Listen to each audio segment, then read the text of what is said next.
राम देव भगवान, अल्लाह खुदा, ईश आदि नाम एक ही शक्ति के हैं। वो कैसा है, कहां है, कैसे मिलता है, किसने देखा है?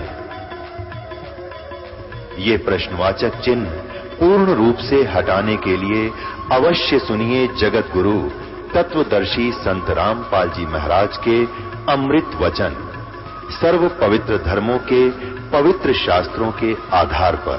पहले पुराने समय में कांसी धातु के बेले थाली होते थे, तो उनको छुपाया करते थे, वर्षा के दिन घर में रख देते थे कहीं बिजली ना गिर जाए, क्योंकि वो उस पर उसका अट्रैक्शन होता है।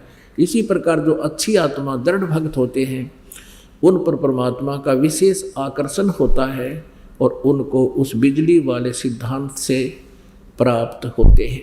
आप जी आँखों देख रहे हैं उन पवित्र सदग्रंथों को जिनका केवल हमने नाम सुन रखा था।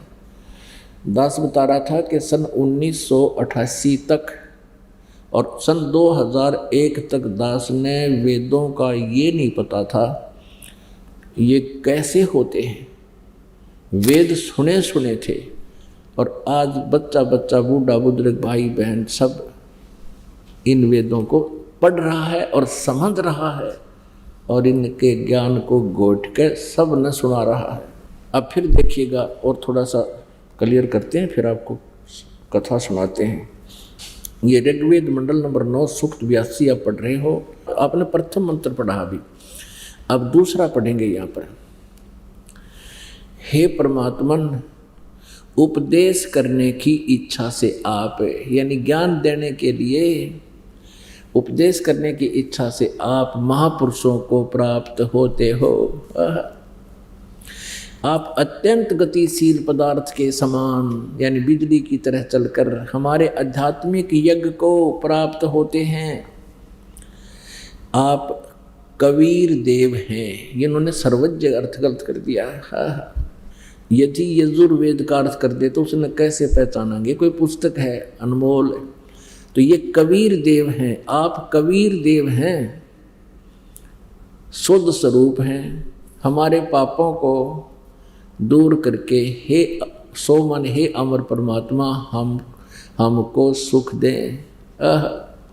और फिर तीसरे श्लोक में मंत्र में 9 के 82 के 3 में, पवित्र युगों में रक्षा से आप प्राप्त होते हैं। जहाँ शास्त्र अनुकूल साधना होती है वहाँ परमात्मा उपस्थित रहते हैं गुप्त रूप में। पृथ्वी आदि लोकांतरों में गति करते हुए, सर्वव्यापक नहीं, ये तड़ंगाड़ा अपनी आप है। आप माने आप स्वयं गतिशील होकर विराजमान होते हैं, यानी आप स्वयं चलकर आते हो, गतिशील होकर आते हैं। अब परमात्मा भी यही कहते हैं कि चारों युग में संत पुकारे, कूक कया हम हेल रे, हीरे माणिक मोती बरसे यो जग चुगता ढेल रे। वेद मेरा भेद है, मैं मिलूं वेदन से नहीं, और जौन वेद से मैं मिलूं वो वेद जानते नहीं। परमेश्वर ने कहा कि वेद कतेब झूठे नहीं भाई, झूठे हैं जो इनको समझे नहीं। फिर क्या कारण रहा? गुरु बिन काहू न पाया ज्ञाना, जो थोथा बुस छड़े मूड किसाना। गुरु बिन वेद पढ़े जो प्राणी, समझे न सार रहे अज्ञानी। ये सभी अज्ञानी थे क्योंकि इनको तत्वदर्शी संत नहीं मिले। और जब परमेश्वर आए थे इनका अज्ञान हटाने के लिए, तब ये अभिमानवश नहीं मानने ये ब्राह्मण ऋषि, इन्होंने अपना बैठा लिया और साथ में पूरे विश्व को गुमराह कर दिया, पूरे हिंदू समाज को गुमराह कर दिया, जिसका दुष्परिणाम आज हमारे सामने हो रहा है। जैसे हम मध्य प्रदेश में गए, हमारे भक्त ये पुस्तक बांटने के लिए, जबलपुर में ऐसा ही इन अज्ञानियों के भ्रमित किए हुए उन सब भोली आत्माओं ने हमारे भक्तों के साथ मारपीट की, जेल भिजवा दिए। कटनी में ऐसा ही किया, एक शहर है। और अब छिंदवाड़ा में 3-4 दिन हाहाकार करके, और जबकि सब अधिकारियों को पता है इस पुस्तक में कोई ऐसी गलत बात नहीं। सारी रात उन अधिकारियों ने पढ़ा है, SP, DC, कमिश्नर आईजी ने हाहाकार, तो उन्होंने ये तो मान लिया कि इसमें कोई ऐसी बात नहीं है, लेकिन दबाव में आकर झूठा केस बना के हमारे बच्चों को जेल भेज दिया। अब इसके पीछे हम नाराज नहीं होते इनसे, हमें मालूम है हम अपने स्वभाव को नहीं छोड़ सकते। जैसे एक संत नाव था दरिया में, साधु भक्त, बिच्छू आ गया डूबता हुआ और वो डूबे और उसने नीचे हाथ दिया पानी में, उसको निकालना चाहा, उसने डंक मारा, डंक मारती हाथ ऐसे दर्द हुआ, उसने नीचे छोड़ दिया, वो फिर डूबने लगा, उसको फिर उठाया, फिर डंक मारा, फिर उठाया, फिर डंक मारा, आखिर में उसने हिम्मत सी करके उसको पकड़ के यूँ बाहर फेंक दिया जल समेत।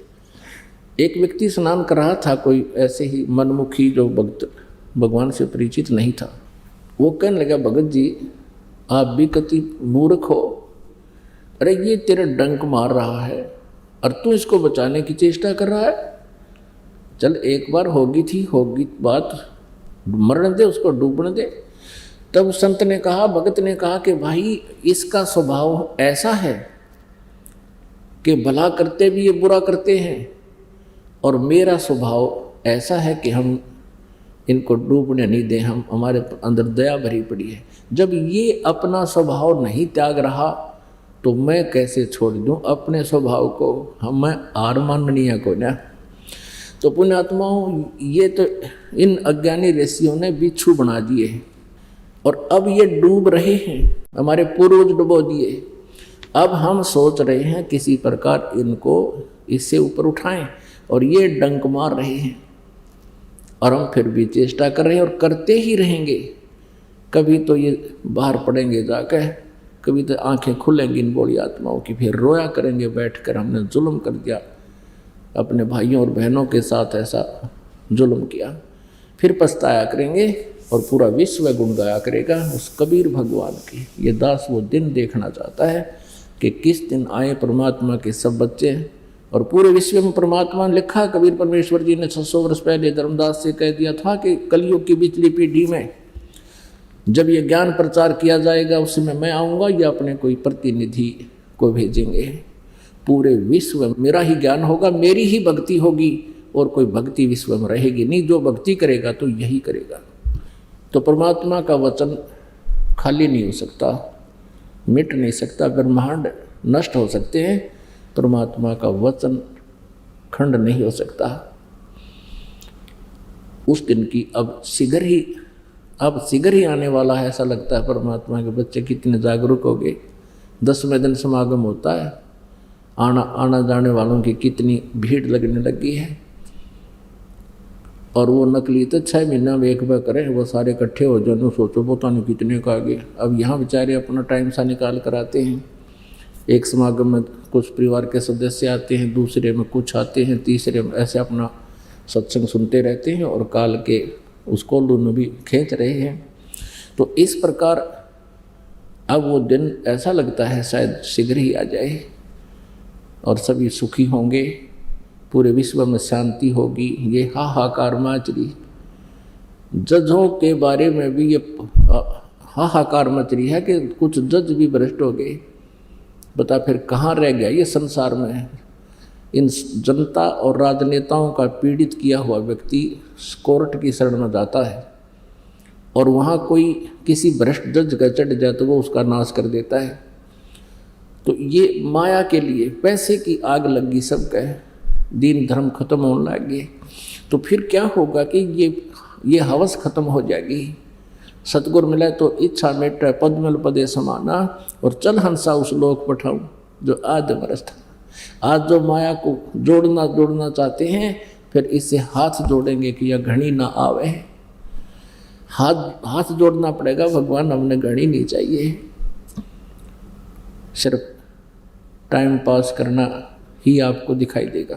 तो प्रसंग चल रहा है कि आपको दिखाते हैं कबीर इज गॉड, और वो परमात्मा ऐसी लीला करता है जो वो पहले कर चुके हैं, प्रत्येक युग में करते आए हैं। आज उस परमेश्वर को पहचानने के लिए कौन तथा कैसा है भगवान, ये हमारे सदग्रंथ प्रमाणित कर रहे हैं, प्रमाणित हैं। इनको हम सच पहले से ही मानते आ रहे हैं। अब देखिएगा ऋग्वेद मंडल नंबर 9 सूक्त नंबर 20 का ये मंत्र नंबर 1। इसमें स्पष्ट लिखा है कबीर देव, देव माने परमेश्वर, कबीर देव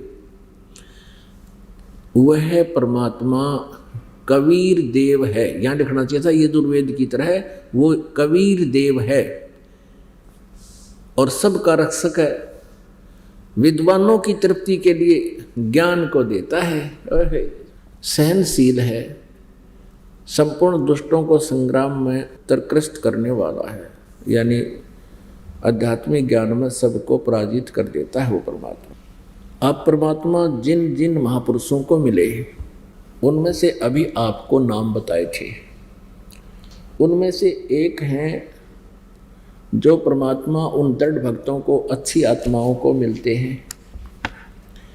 उनमें से एक दादू साहेब जी हैं। दादू साहेब जी 7 वर्ष के थे, बच्चों में खेल रहे थे गांव से बाहर बनी में। परमात्मा कहते हैं गोता मारूं स्वर्ग में जा बैठूं पाताल, कह कबीर ढूंढता फिरूं अपने हीरे मोती लाल। अब उसी विधान से कि जो जन मेरी शरण है ताका हूँ मैं दासे, गेल गेल लाग्या फिरूं जब तक धरती आकाशे।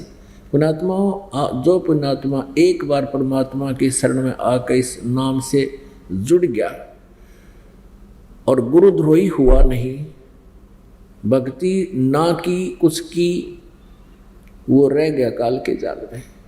फिर उसका जन्म बिरान माटी तो नहीं है, परमात्मा फिर भी उस प्यारी आत्मा के साथ रहते हैं। इसी दृष्टिकोण से 7 वर्ष की आयु में जब दादू साहब जी थे, परमात्मा आए जिंदा महात्मा के रूप में। उनसे बातचीत की। अपनात्मा जैसे बच्चे जो पिछले संस्कारी होते हैं बचपन से ही बहुत अच्छे श्रद्धालु होते हैं, दयालु होते हैं।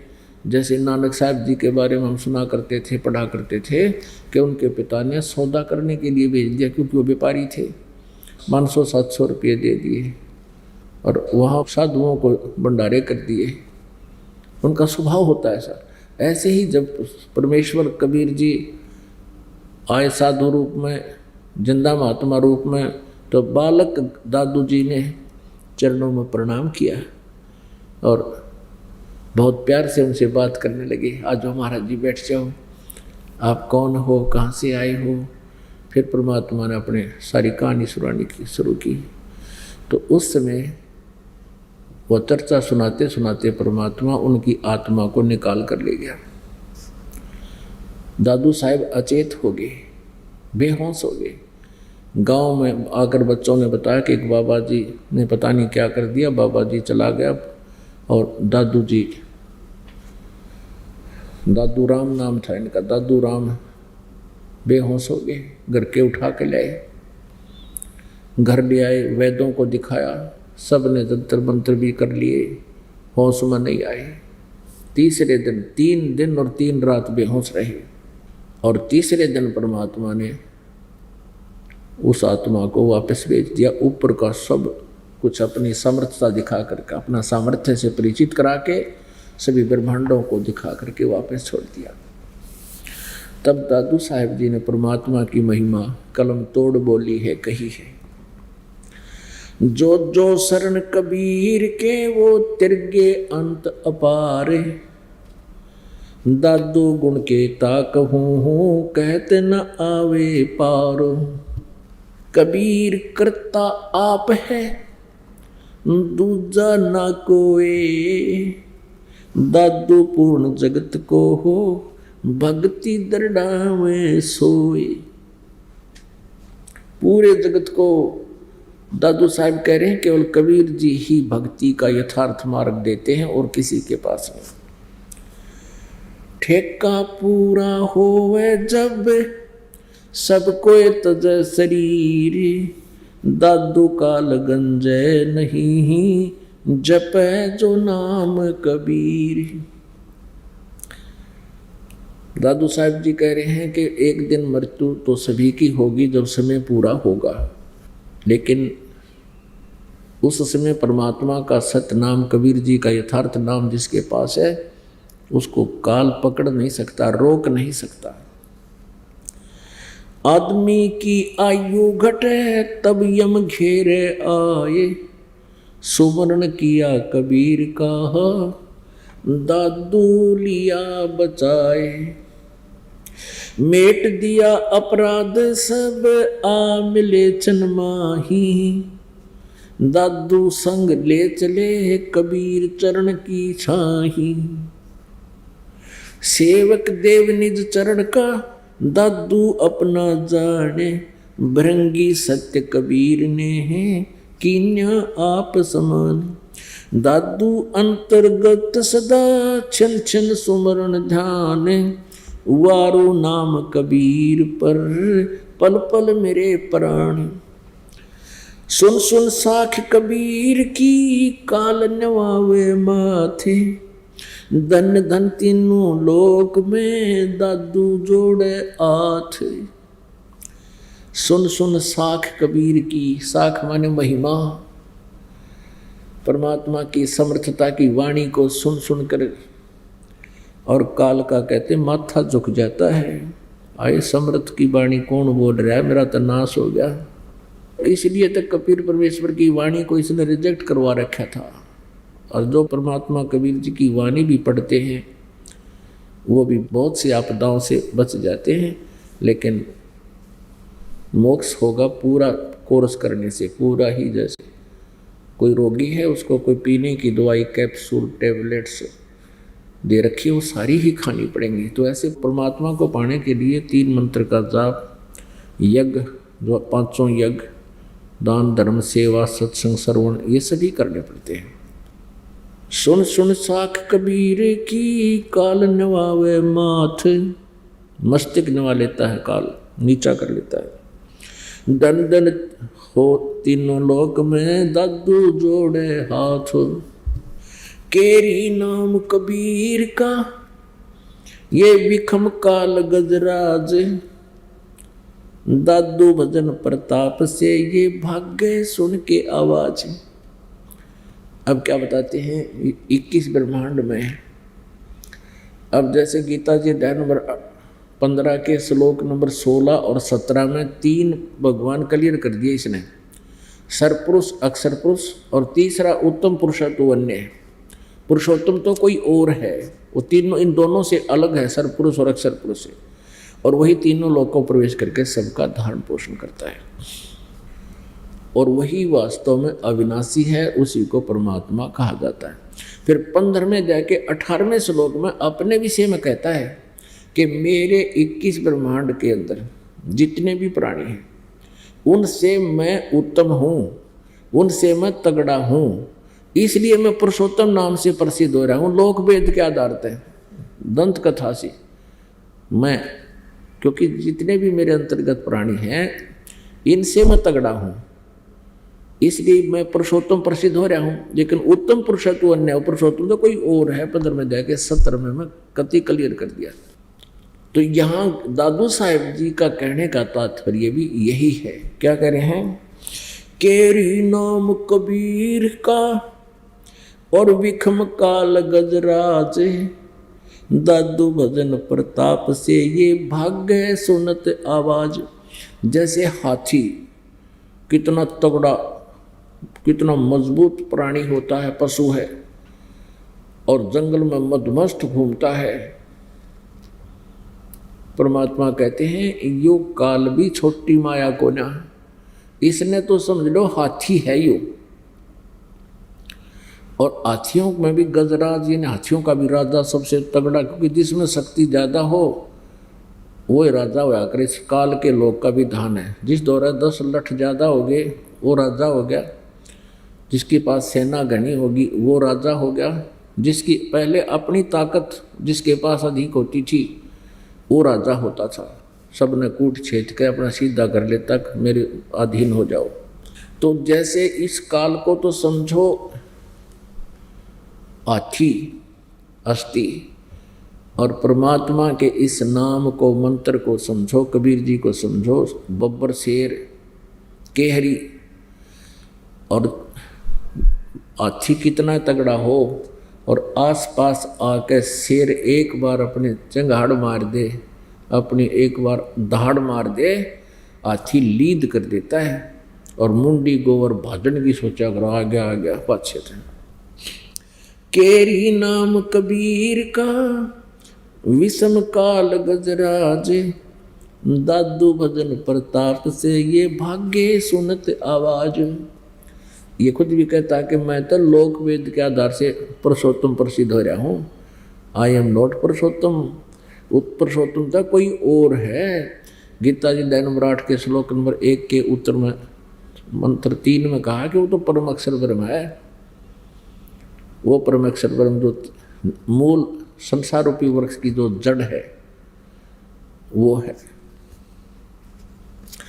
पल एक नाम कबीर का दादू मन चितलाए, हाथी के असवार को हो श्वान काल नहीं खावे। पुणात्मा उदाहरण दे रहे हैं दादू साहिब जी, और ऐसे सभी संतों ने बताया है जो परमात्मा से परिचित हुए कि जिसने कबीर परमेश्वर जी की विधिवत शरण ले ली, पूर्ण संत के माध्यम से परमात्मा का प्रोटेक्शन पा लिया, जैसा आप जी को उपलब्ध है, तो आप ये समझो कि आप हाथी पर बैठ गए, आप जी हाथी पर सवार हो गए और आपको अब कुत्तों के काटने का भय मिट गया। हाथी गांव में जाता है, हम देखा करते थे, ये आते थे दाने मांगनिए, कनक मांगते फिरते थे हाथी के साथ। तो गांव के तकरीबन उस एक कॉलोनी के सारे कुत्ते इकट्ठे हो गए और हाथी को देख कर विशाल काए, और उसने न सोचा करते यू के आ गया, उसने भौंक्या करते कम से कम 20-20, 30-30, 50-50 कुत्ते इकट्ठे हो जाते, पर हाथी से वो 50 फुट दूर रहते थे। अब जैसे आपको बताना चाहते हैं दादू साहब जी कि आप जी कबीर जी का नाम लेकर के ऐसे समझो हाथी पर बैठ गए और काल में समझो कुत्ताई में। उदाहरण दे रहे हैं, डिफरेंस बता रहे हैं शक्ति और पावर और प्रोटेक्शन का। आप हाथी पर बैठ गए और काल को समझो कुत्ता। अब हाथी पर बैठे व्यक्ति को कुत्ता किसी प्रकार से भी हानि नहीं पहुंचा सकता, यानी उसकी रेंज से, उसकी पहुंच से बाहर हो गए आप। कुत्ता प्रथम तो हाथी के निकट नहीं आ सकता, आ जा तो ऊंचाई गणी और एक सूंड मार दे तो उसका टट्टी पेशाब निकल जाए कुत्ते का। तो क्या बताते हैं, पल एक नाम कबीर का दादू मन चितलाए, हाथी के असवार को स्वान काल नहीं खाए। आप काल के रेंज से, पहुंच से बाहर हो गए जिन्होंने परमात्मा का नाम ले लिया। लेकिन मर्यादा में रहोगे तो बचोगे। यदि आप हाथी से नीचे कूद गए, छलांग लगा गए, यदि आपने मर्यादा तोड़ दी, नाम खंड हो गया, भगवान की शरण आपसे हट गई। पंजा दस्त कबीर का सिर पर रखो हंस, यम किंकर चंपे नहीं तुम्हारा उधर जात है वंश। पंजा दस्त कबीर का, कबीर परमेश्वर जी के हाथ को अपने सिर पर, यानी आशीर्वाद भरा हाथ आपके सिर पर रखो, यानी मर्यादा मत तोड़ो, तो आपका भी उद्धार और आपके पूरे खानदान को, वंश को पार कर देगा परमात्मा। तो ऐसे हाथी के ऊपर बैठे हुए व्यक्ति को काल, कुत्ता हानि नहीं कर सकता, काल रूपी कुत्ता। और आप हाथी से नीचे पड़ गए, नीचे उतर गए तो काट के खा जाएंगे, वो तो नरे पीछे लग रहे हैं। सुमरत नाम कबीर का कटे काल की पीड़, दादू दिन दिन ऊंचा होवे परमानंद सुखसीर। दादू नाम कबीर की जो कोई लेवे ओट, तिनको कभू लागे नहीं ये काल बदर की चोट।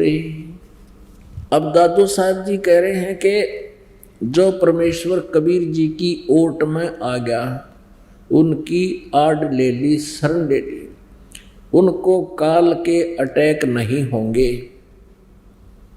काल के अटैक कैसे होते हैं?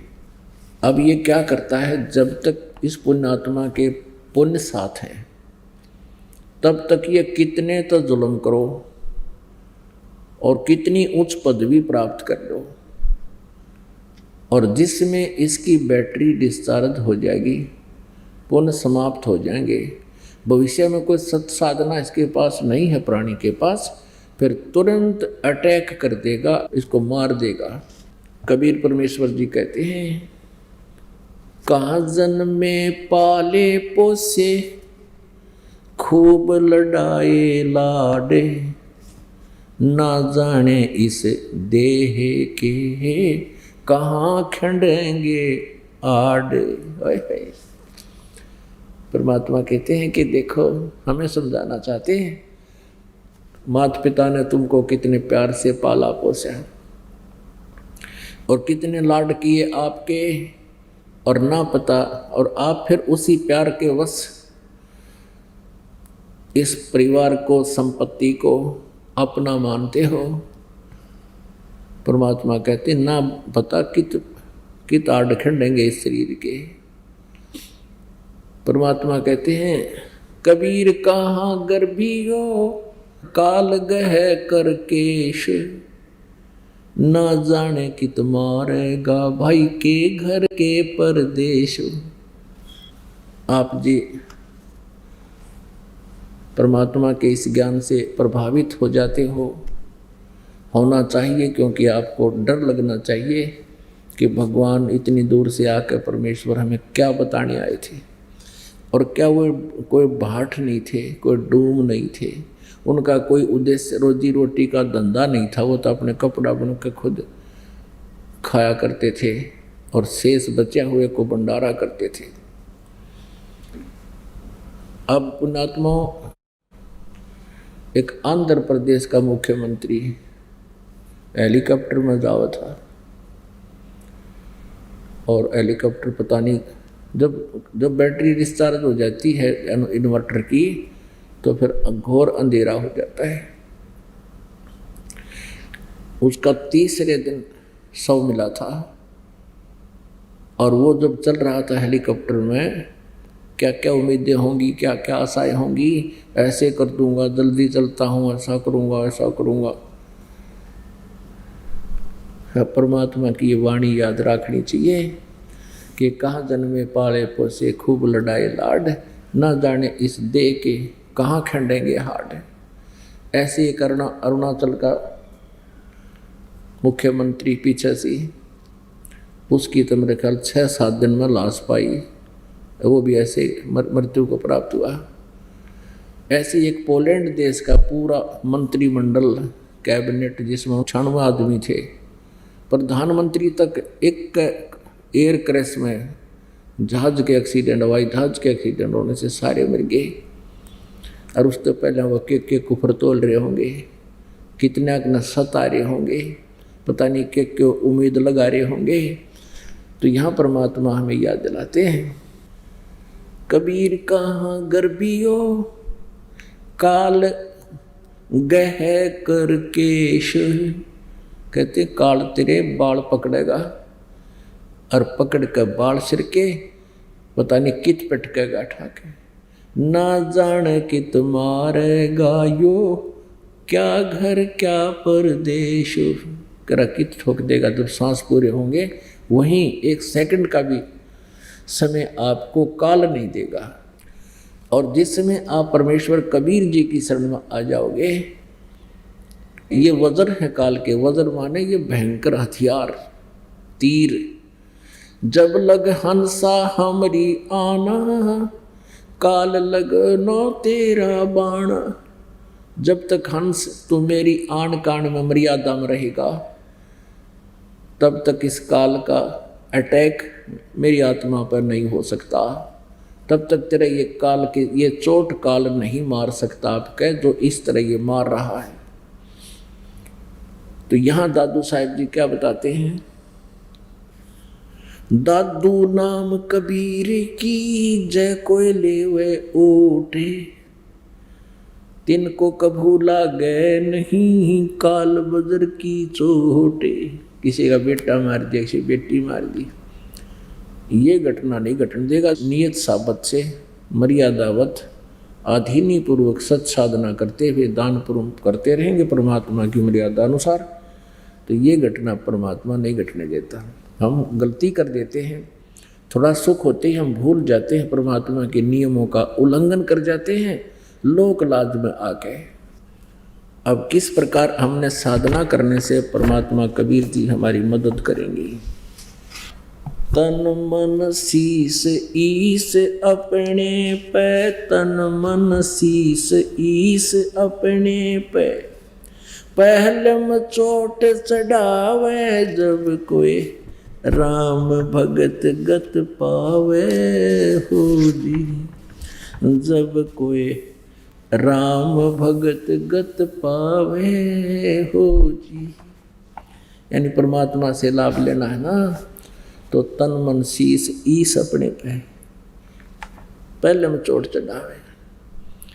अब तन मन शीस ईस कैसे चढ़ाना होता है। एक संत था, उसने अपने शिष्यों को रोज शिक्षा देता था, भाई गुरु जी के आदेश का पालन करना चाहिए, वो भगत सही है, और जो गुरु की आज्ञा का उल्लंघन करता है, अवहेलना करता है, उसकी भक्ति नाश हो जाती है। अब जिन भक्तों ने घर त्याग दिया, परमात्मा के लिए आगे हैं, तो गुरु जी के आदेश का पूर्ण पालन ही करते हैं, वो फिर अग्रम मग्रम बकवादों में नहीं बढ़ते हैं। ऐसे कुछ भक्त आश्रम में रहते थे उस गुरु जी के साथ, और उनको वो शिक्षा दिया करता था, भाई जो गुरु वचन पर डट गे रकट गे फंद 84 के, भाई जो गुरु वचन पर डट गे रकट गे फंद 84 के, कट गे फंद 84 के, रकट गे फंद 84 के, भाई जो गुरु वचन पर डट गे रकट गे फंद 84 के, वस्तु मिले ठोड़ की ठोड़ मिटगी मन पापी की दौड़, वस्तु मिली ठोर की ठोर मिटगी मन पापी की दौड़, भरम मिटे मथुरा काशी के, भरम मिटे मथुरा काशी के, भाई जो गुरु वचन पर डट गे रकट गे फंद 84 के। अब ऐसी शिक्षा देकर उन भक्तों को थोड़ी सी देर बाद पीछे कहता है वो गुरु जी कि अभी आ जाओ बच्चों, मेरी एक आज्ञा है तुम्हारे लिए। अब बोलो गुरुदेव क्या है, कि मेरे सिर में 5-5 जूते मारो। अब गुरु परमात्मा के तुल्य, गुरु से जो व्यवहार भगवान से माना जाता है, अब वो 5-7 भक्त सारे सख्ते में आ गए, कति पत्थर हो गए। अब क्या करें, आज्ञा का पालन ना करें तो भक्ति नाश, और गुरु जी की तरफ हाथ कर दिया, हमारा जैसा दुष्ट नहीं कोड लगे, चुप हो गए। गुरु जी ने कहा रही क्या शिक्षा दे रहा था, वह गुरु जी की आज्ञा का पालन कीजिए, नहीं तो भक्ति नाश हो जाती है। तो कुछ एक न तो मन में सोच लिया, भाई गुरु जी की तरफ हाथ नहीं हो सकता, भक्ति नाश हो चाहे ना हो। एक बुद्धिमान था खड़ा हुआ, जूता निकाला और गुरु जी के निकट पहुंचकर अपने सिर में 5 मारे पट्टाए पट। अब गुरु जी कहने लगे, भाई डंडी मत मारे, मैंने तेरे सिर में नहीं कहा, मेरे सिर में कहा, मेरे मार। तब उस चेले ने कहा शिष्य ने कि गुरुदेव ये दास का शीश भी तो आपका ही है, क्या इसको आप दूसरा समझते हो? तो पुण्यात्मा ऐसे कहते, सिर सौंप्या गुरुदेव को सफल हुआ ये शीश, नित्यानंद इस शीश पर आप बसे जगदीश। जब भगवान के हवाला कर दिया, आप रुखाड़ा होगा इसका, या माटी का महल, ये तो खत्म होना ही होना है। लेकिन परमात्मा की शरण में नो काल के द्वारा डिस्टर्ब नहीं हो सकता। जब परमात्मा चाहेंगे तभी आपको यहाँ से लेकर चलेंगे, निकाल का ब्योंत नहीं आपने खत्म कर दिया, मार दिया। जम जो राजा से डरे और मिटे कर्म के लेख, अदली असल कबीर हैं ये कुल के सतगुरु एक। जैसे दादू साहिब जी को मिले परमात्मा, जैसे नानक साहिब जी को मिले, ऐसे ही आदरणीय गरीबदास साहिब जी को मिले थे। छुड़ानी वाले को गांव छुड़ानी जिला ददर हरियाणा वाले को उन्होंने कहा था कि जम जोरा, जम माने ये यम काल, जोरा माने मौत। जम जोरा जा से डरे मिटे कर्म के लेख, आपकी आयु भी बढ़ा देता वो परमात्मा, वेद गवाही देते हैं। और अदली असल कबीर है, अदली माने न्याकार, न्याकारी, असली माने वास्तव में परमात्मा कबीर जी ही हैं। न्याकारी भी वही हैं और सबके सतगुरु भी वही हैं, सबको तत्व ज्ञान देने वाले भी वही हैं। काल जो पीसे पीसना ये जोरा है पनिहारे, ये दो असल मजदूर हैं मेरे सतगुरु के दरबारे। काल डरे करतार से जय जय जय जगदीश, ये जोरा जोड़ी झाड़ता पगरज डारे शीश। गरीबदास जी कह रहे हैं मेरे कबीर भगवान के दरबार में ये मौत और यू काल दोनों मजदूर हैं उसके आदेश बिना ये हमारे आपकी तरफ झांक भी नहीं सकते। कहते हैं काल तो पीसे पीसना, यानी एक मजदूर जैसे गुलाम होते थे साहूकारों के, आटा पीसा करते थे और कोई पानी भरा करते थे कुओं से ला करके। तो ऐसी स्थिति में कहते हैं ये काल और ये मौत जो ऐसे ऐसे राजाओं को खा जाती है, जो निराधार घूमते हैं, भगवान की शरण जिनको नहीं है, वो कहते हैं मेरे कबीर परमात्मा के दरबार में ये उसके असली मजदूर हैं। और काल डरे करतारते, ये गीता जी अध्याय नंबर 11 के श्लोक नंबर 32 में कहता है कि मैं काल हूँ, सबको खाने के लिए आया हूँ। ये 21 ब्रह्मांड का स्वामी ब्रह्म है, श्री कृष्ण जी में प्रवेश करके बोल रहा है। तो ये काल कहते हैं कबीर परमात्मा से डरता है। जैसे अभी आपने उपमा सुनी दादू जी की वाणी के माध्यम से, केरी नाम कबीर का और विखम काल गजराज, दादू कबीर के नाम ते भजनते और भाग्य सुनता आवाज। वही गरीबदास जी कह रहे हैं कि काल डरे करतार से। करतार कौन? कबीर जी। अनंत कोट ब्रह्मांड का एक रति निभार और सतगुरु पुरुष कबीर हैं, कुल के सज्जनहार। तो ऐसे समर्पित हो परमात्मा के चरणों में, फिर देखना मालिक की लीलाओं को। तन मन शीस ईस अपने पे, तन मन शीस ईस अपने पे, पहलम चोट चढ़ावे जब कोई राम भक्त गत पावे हो जी, जब कोई राम भक्त गत पावे हो जी। सतगुरु तिलक अजप्पा माला युक्त जटा रखवावे, सतगुरु तिलक अजप्पा माला युक्त जटा रखवावे। जत को पीन सत का चोला भीतर भेख बनावे, जब कोई राम भक्त गत पावे हो जी, जब कोई राम भक्त गत पावे हो जी। लोक लाज मर्याद जगत की तृण ज्यों तोड़ बगावे, लोक लाज मर्याद जगत की तृण ज्यों तोड़े बगावे। कामनी कनक जहर कर जाने वो शहर अगमपुर जावे, जब कोई राम भक्त गत पावे हो जी, जब कोई राम भक्त गत पावे हो जी।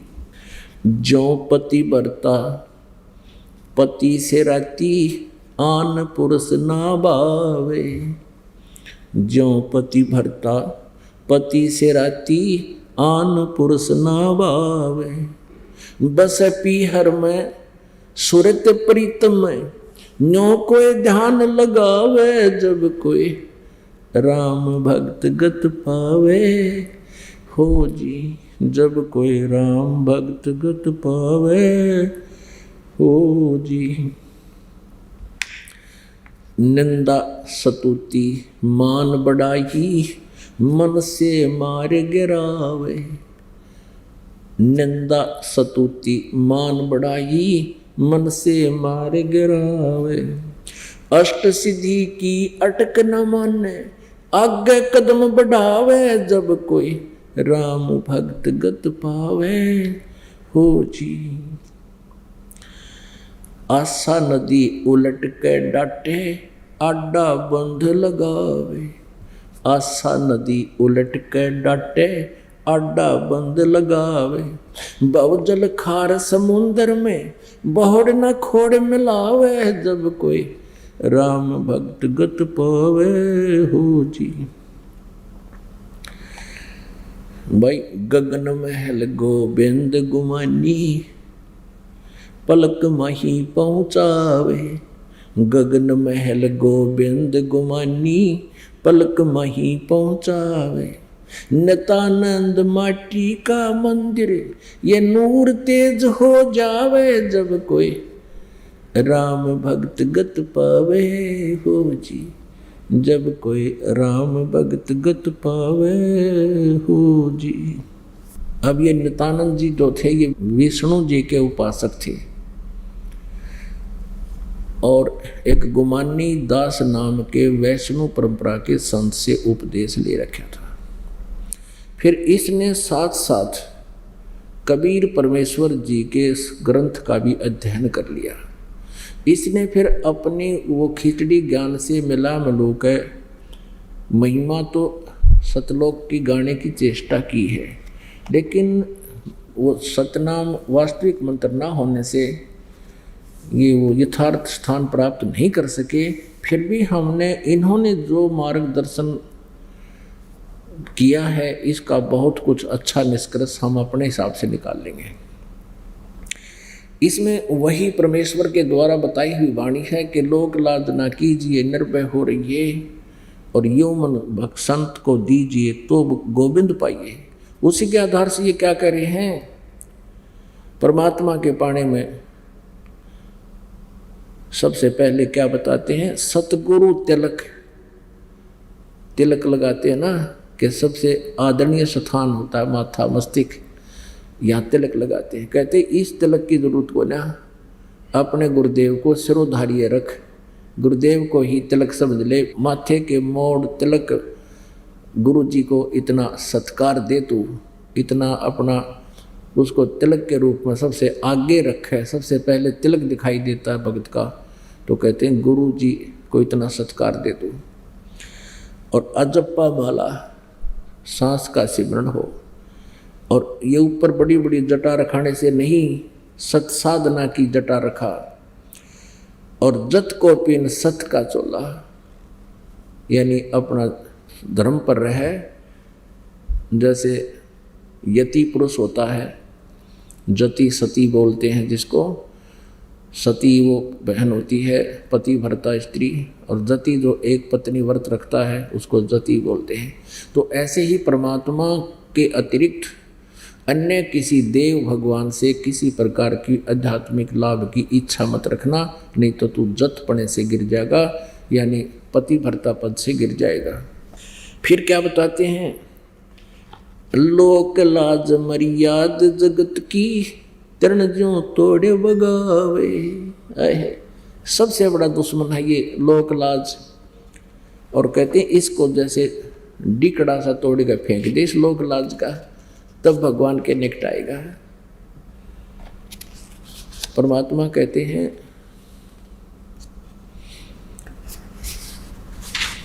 कुल करनी के कारण अंसा गया बिगो, यानी कुल की लोक लाज के कारण इसने नाश कर लिया, अपनी भक्ति संभाली नहीं।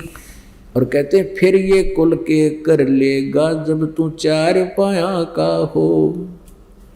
आज तो लोक लाज माँ के मरी नहीं छोड़ता पिछली पूजाओं को, साधनाओं को। घर वाले क्या कहेंगे, रिश्तेदार क्या कहेंगे।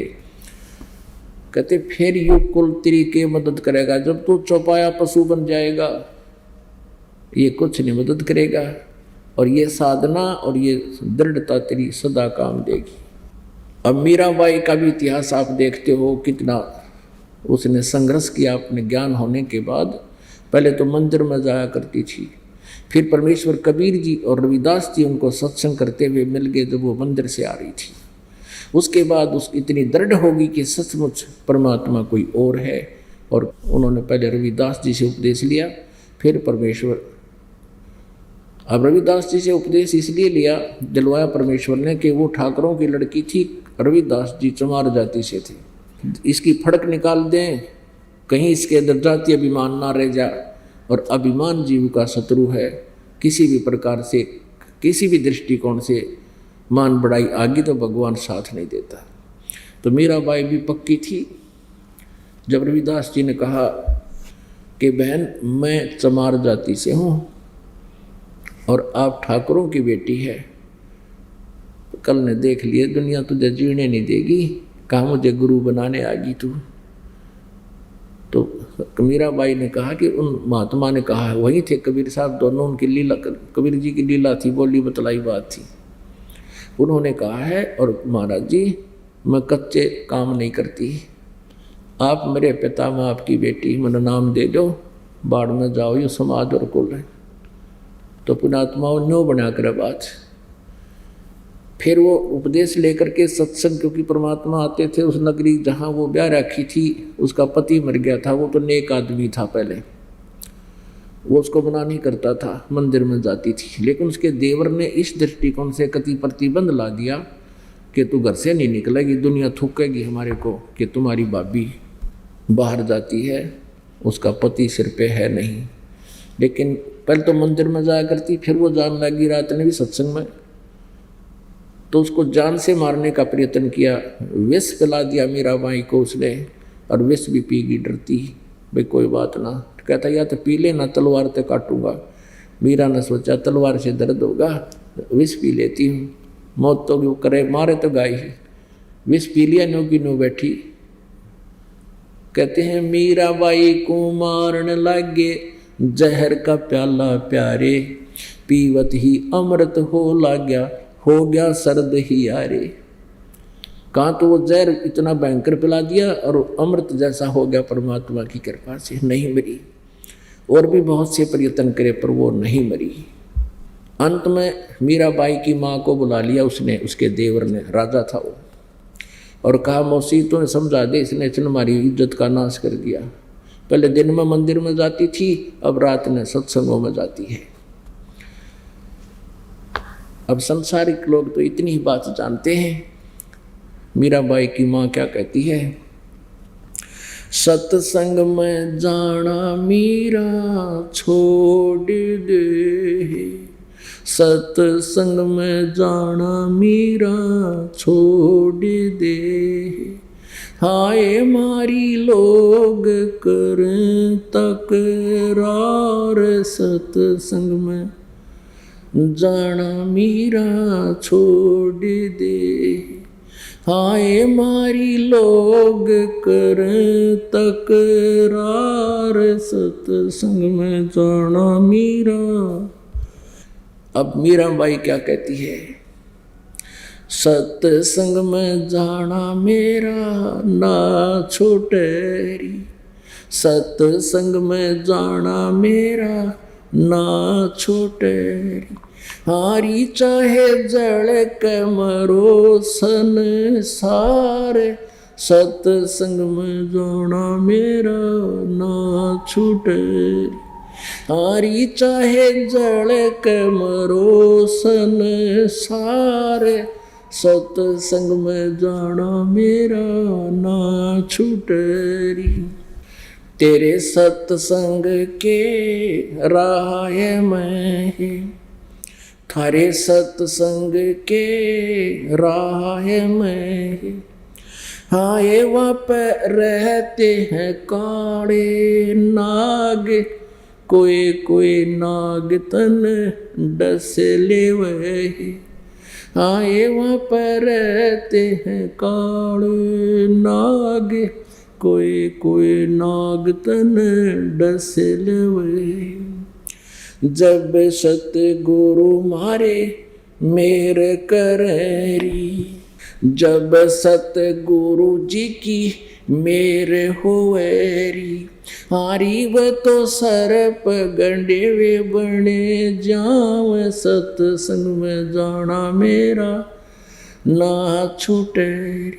हारी व तो सरप गंडे वे बने जाव, सत्संग में जाना मेरा ना छूटेरी। थारे सत्संग के राह में, थारे सत्संग के राह में, आए वहाँ पर रहते हैं बबरी शेर, कोई कोई शेर तन खा ले वे। आए वहाँ पर रहते हैं बबरी शेर, कोई कोई शेर तन खा ले वे। जब गुरु मारे मेरे करेरी, जब गुरु मारे मेरे करेरी, हारी व तो शेरों के गिदड़ बने जाओ, सत्संग में जाना मेरा ना छूटेरी। हारी व तो शेरों के गिदड़ बने जाओ, सत्संग में जाना मेरा ना छूटेरी।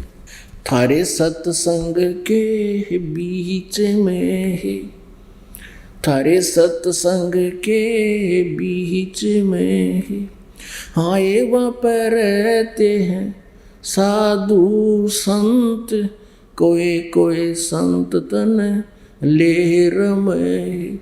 आए वहाँ पर रहते हैं साधु संत, कोई कोई संत तन ले रमे। तेरे री मन में माता पाप हैरी, तेरे री मन में माता पाप हैरी। संत मेरे माँ बाप हैरी, संत मेरे माँ बाप हैरी। हारी वे तो कर देंगे बेड़ा पार, सत्संग में जाना मेरा ना छूटेरी। अब आखिरी चोट मारे हुआ माँ, वो तो जाते चमार है ही, वो तो जाते चमार है ही, इसमें हमारी हार है ही। वो तो जाते चमार है ही, इसमें हमारी आर है ही। तेरे री लिख माता चमार हैरी, तेरे री लिख माता चमार हैरी। मेरा सिरजन आर हैरी, मेरा सिरजन आर हैरी। हारी वो तो मीरा के गुरु रविदास, सत्संग में जाना मेरा ना छूटेरी। हारी व तो मीरा के गुरु रविदास, सत्संग में जाना मेरा ना छूटेरी। अपन आत्मा इस तिथि में एक दिन आना पड़ेगा अपने। लोक लाज मर्यादा जगत की और तिरण जो तोड़ बगावे। और गुरु जी को जैसे मीराबाई ने उसकी माँ ने आखिरी अटैक कर दिया कि वो तो चमार है बेटी और हम जो ना बड़े ठाकुर हैं, तब ने बोली तेरे लेख चमार होगा, मेरा तो भगवान है। परमात्मा भी कहते हैं गुरु मानुष कर जानते ते नर कहिए अंध, और महादुखी संसार में फिर आग गई उनकी। बोलो सतगुरुदेव।